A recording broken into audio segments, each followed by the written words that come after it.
Good morning students, welcome RCI online classes. Dear students, today we discuss about properties of charges.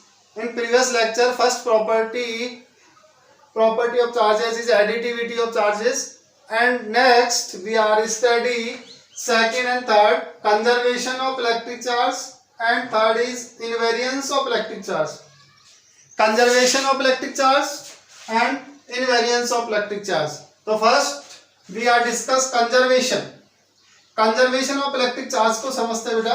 Conservation means कोई भी isolated system है, isolated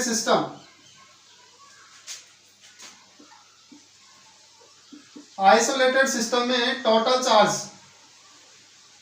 charge body का conserve रहता है. क्या रहता है? कांस्टेंट रहता है, कंजर्व रहता है. ठीक है. टोटल चार्ज किसी भी आइसोलेटेड सिस्टम में किसी भी ऑब्जेक्ट या बॉडी का कांस्टेंट रहता है. इट मींस उसको हम बोलते हैं conservation of electric charge. 11th में हमने पढ़ा conservation of energy, conservation of momentum. सब क्या है? आइसोलेटेड सिस्टम में अगर कंजर्वेशन फिजिक्स में जहां भी लग गया, इट मींस जो आइसोलेटेड सिस्टम है उसमें टोटल जो भी फिजिकल क्वांटिटी है वो क्या रहती है? Conserve.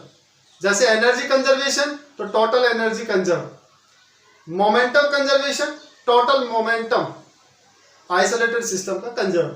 Similarly conservation of electric charge means total charge isolated system में क्या रहेगा?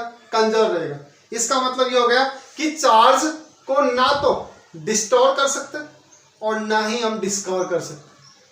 ठीक है भाई. एनर्जी क्या थी? ना तो एनर्जी डिस्टोर हो रही थी नेचर से और ना ही एनर्जी हम क्या कर रहे थे? प्रोड्यूस कर रहे थे. सिमिलर केस यहाँ पर है कि चार्ज को ना तो हम प्रोड्यूस कर सकते हैं और ना ही डिस्ट्रॉय कर सकते हैं. फॉर एग्जांपल, एक एग्जांपल से समझते हैं इस बात को. फॉर एग्जांपल हम इसको चार्ज करना चाहते हैं फ्रिक्शन से, रबिंग से. तो रबिंग से फॉर एग्जांपल इसको सिल्क क्लॉथ से हम क्या करा रहे हैं? रबिंग. ये सिल्क क्लॉथ है, फॉर एग्जांपल इसे रब किया, इसको हम चार्ज कर रहे हैं. ठीक है. तो होगा क्या जब इसको रब करेंगे? तो फॉर एग्जाम्पल ये नेगेटिवली चार्ज हो गए. ठीक है. क्या हुआ? ये नेगेटिवली चार्ज. इट मींस इसने क्या किया? इस ऑब्जेक्ट ने इलेक्ट्रॉन्स को डोनेट कर दिया सिल्क को. किसको डोनेट कर दिया? सिल्क को. अब फॉर एग्जाम्पल ये -2 से चार्ज हो गए, -2 कूलम चार्ज इस पे आ गया. -2 आया, इसका मतलब इसने -2 कूलम चार्ज इस सिल्क को दे दिया. बोलो नहीं क्या? डोनेट कर दिया तभी तो नेगेटिवली चार्ज हो. या ये ले लिया, सॉरी इसने इलेक्ट्रॉन्स क्या कर ली? ले लिए. ठीक है. एक्सेप्ट कर ली तो नेगेटिवली चार्ज, और जहां से इलेक्ट्रॉन लिए हैं वो पॉजिटिवली चार्ज. तो अगर ये -2 कूलम से चार्ज हुआ है तो नेगेटिव यहाँ +2 कूलम आ गया. और बात समझते, ध्यान से समझिए. फॉर एग्जाम्पल एक ऑब्जेक्ट है और सेकेंड ऑब्जेक्ट है ये. ठीक है. ये -2, इनको दोनों को रब करवाया. क्या कराया? रबिंग. ठीक है. रबिंग में क्या होगा बेटा? ये अगर -2 कूलम से चार्ज हुआ तो ये +2 कूलम से चार्ज हो जाएगा.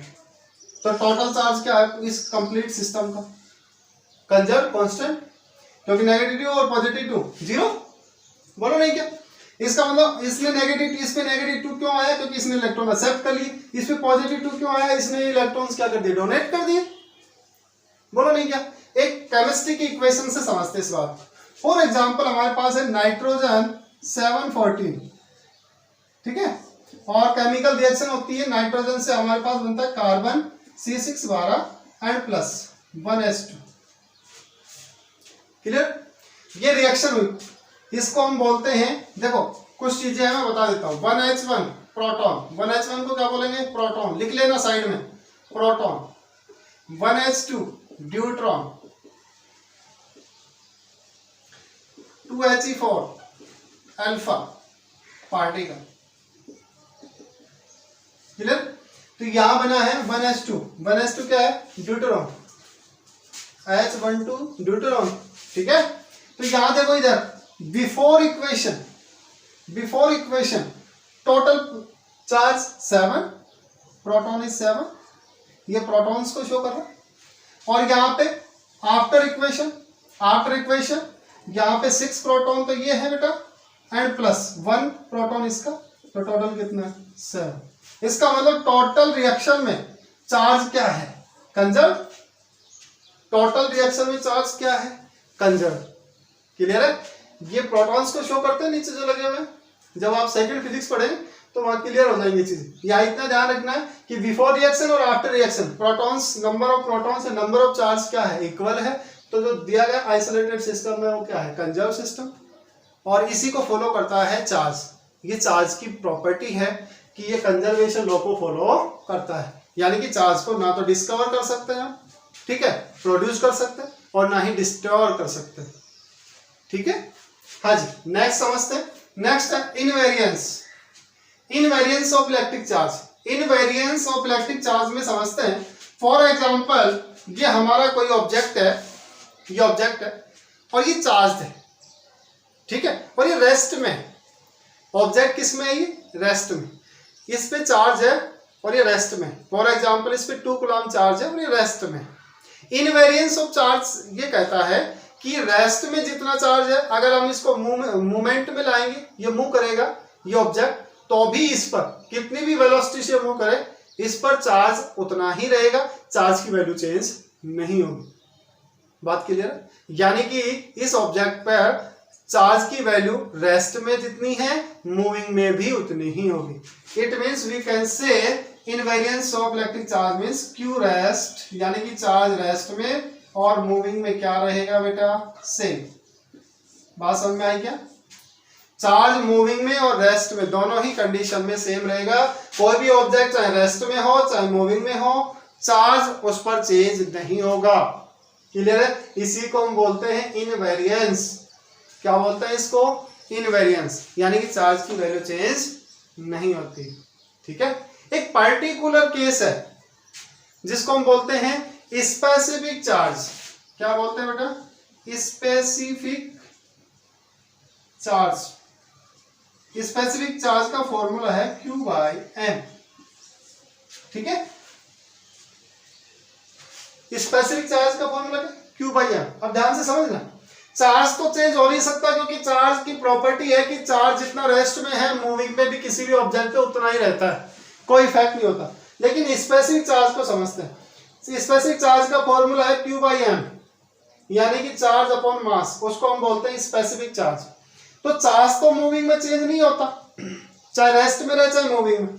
फिर चेंज क्या हो सकता है, चेंज हो सकता है इसका मास। जब हम मॉडर्न फिजिक्स पढ़ेंगे तो मॉडर्न फिजिक्स में बेटा यहाँ पे हम एक थ्योरी अप्लाई करते हैं। एक थ्योरी है कि हम कोई भी बॉडी रेस्ट में है, उसका मास, फॉर एग्जांपल इसका मास 10 ग्राम, ठीक है, ये मूविंग में आएगी, ठीक है, तो ये 10 ग्राम रहे। ऐसा हो भी सकता है, नहीं भी। एक कंडीशन है फिजिक्स में, उस कंडीशन को समझते हैं क्या है।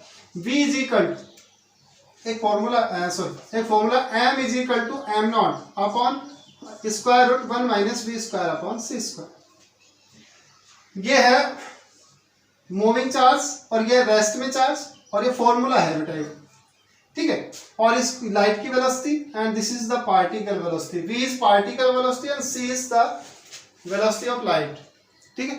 ये तभी चेंज होगा, ये m मास तभी चेंज होता है किसी भी पार्टिकल या बॉडी का, जो पार्टिकल या बॉडी लाइट की वेलोसिटी से मूव करे। लाइट की वेलोसिटी क्या होता है, 3 × 10⁸ मीटर पर सेकंड स्क्वायर, मीटर पर सेकंड।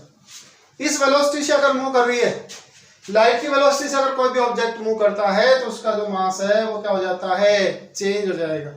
और मास चेंज हो जाएगा, चार्ज तो चेंज होगा नहीं, मास चेंज होगा तो स्पेसिफिक चार्ज भी चेंज हो जाता है।